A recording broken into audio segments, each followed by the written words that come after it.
What is up, guys? This is Muddvain bringing you another video. This is my Lonestar build. Let's get right into this.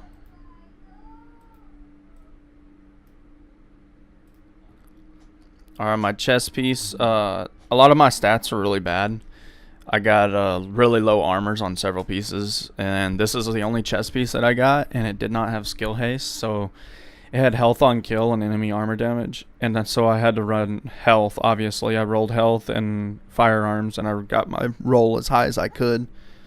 But skill haste is usually my preferred over enemy armor damage, but it's not the end of the world. I also run 2 electronic mods, 265s with skill haste.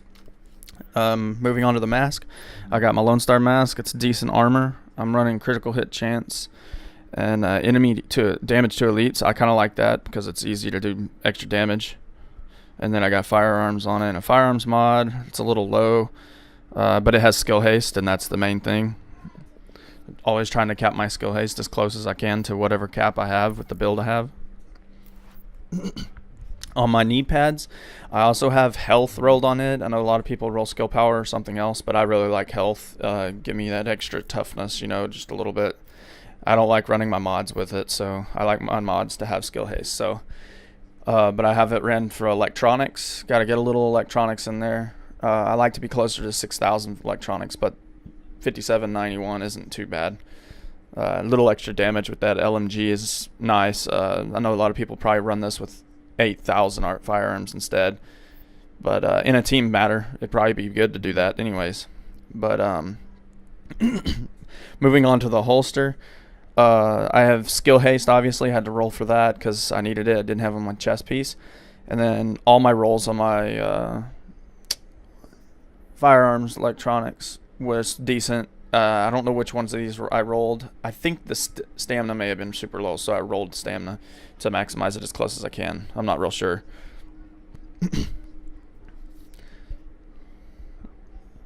Moving on to the gloves. My gloves, I have skill haste, crit chance, crit damage. The damage or the armor is pretty good, and I got the 401 max, which is super nice. So I know a lot of people like the weapon damage instead, and I have this other pair of gloves that has weapon damage and the LMG and the shotgun, and it shows a higher stat, but I don't think it's really what I want.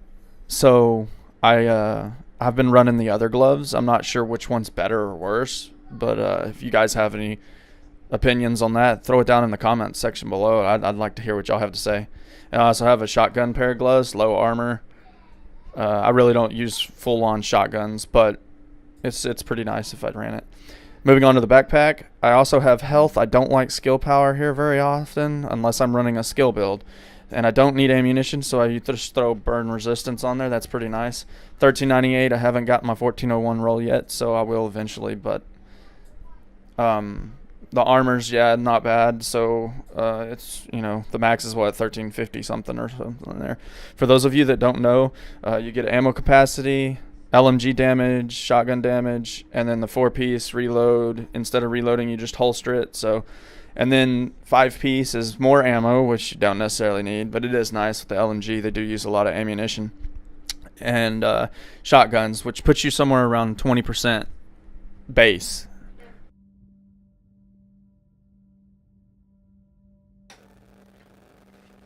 And then the Berserker talent. When a weapon is fired, is 50% of its magazine remaining, there's a 75% chance to receive a bonus that activates when the final bullet is fired from the current magazine. I won't finish that, but basically it takes the gun and almost practically reloads the whole weapon and gives you a mini accelerated booster in damage and speed RPM. Well, if you're like me, okay, I'm sure everybody's doing this now. The MG5 has a standard RPM level of 800.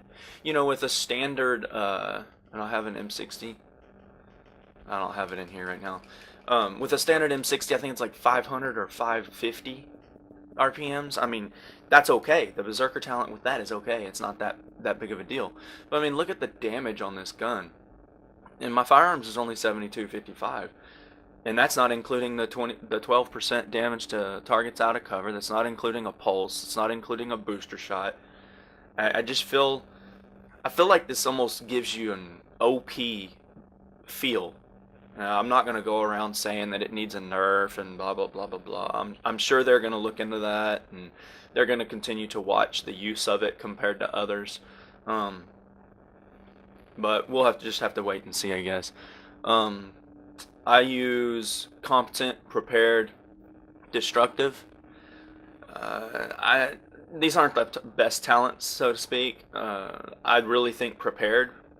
If you watch Marco Styles at all, he pretty much explained it all. It's funny, I was kind of thinking of doing a video similar to that. I just hadn't had time to do the knowledge and go through and get the knowledge that I needed to do it. So thanks to him, Marco Styles, he's the man when it comes to that. Competent, prepared, responsive, all those, they're really good talents. And if y'all haven't watched his video, you should definitely check it out, because he goes over a lot of good information in there. And shotguns, I use an SASG. Obviously, it's not the strongest shotgun, but it's got fierce, adept, competent. These really isn't all that great.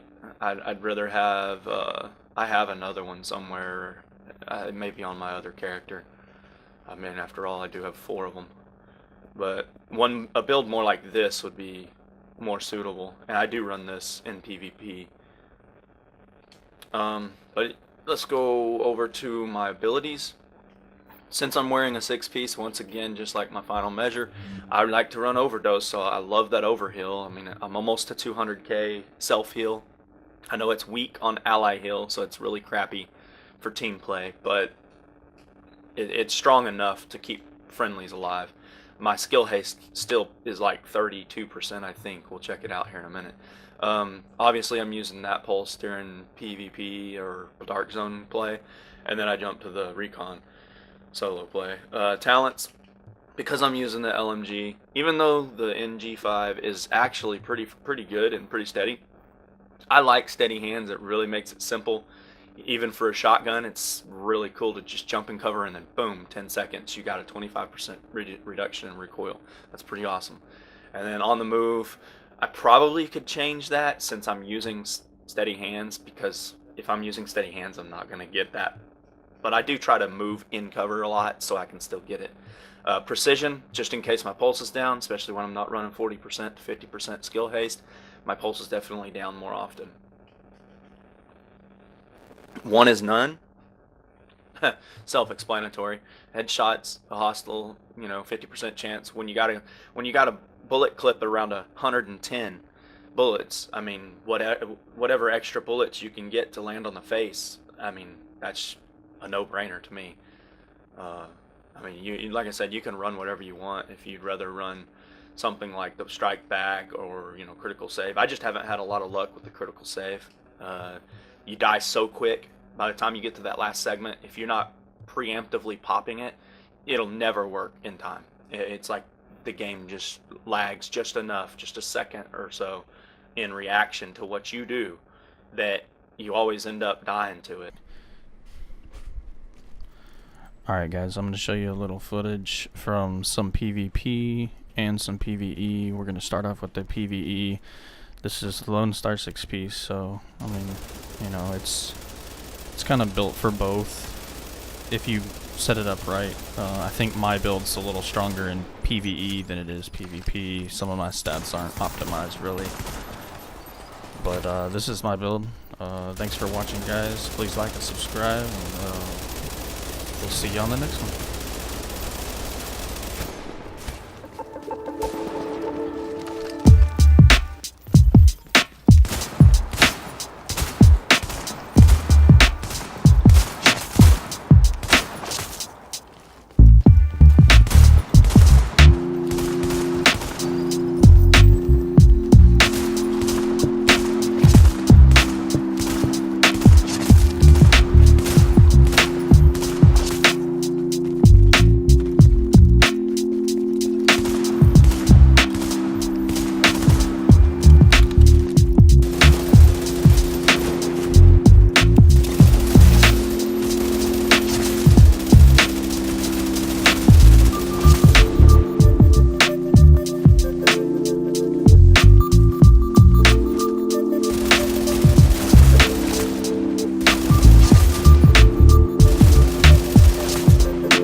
Get him. Yeah, good shit. Fingers down my spine.